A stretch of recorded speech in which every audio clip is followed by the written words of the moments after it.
Сәлем достар, видео басталмай тұрып, каналыма тіркеліп, лайк басуды ұмытпаңыздар. Безеуді қалай кетіруге болады?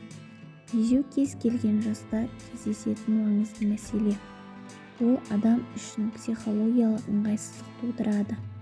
Өйткені өз-өзіне деген сенімдікті жоғалтады. Қоршаған ортамен қарым-қатынас жасау қиындайды. Сондықтан безеуді кетіруге көмектесетін тәсілдермен таныс болыңыз. Безеу бұл терінің қабыну процесі май безімен байланысты. Егер оның жұмысы бұзылатын болса, акне деген аталатын бактериялар белсенді. Бұл микроағзаларға әрбір адамның терісінде өмір сүреді. Бірақ ағзада өзгерістер пайда болған кезде бұл көбейеді. Безеудің пайда болу себептері. Безеудің пайда болуына әкеліп соғатын ең басты себеп организмде гормондардың қайта құрылуы.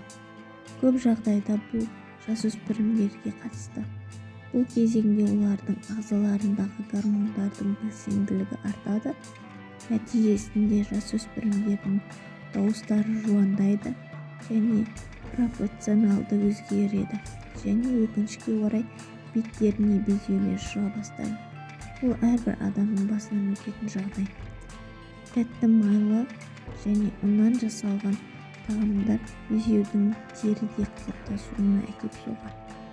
Стресс тері үшін ең қауіпті факторлардың бірі. Депрессия және ұйқысыздық үшін ағзада кортизол гормоны өндіріледі.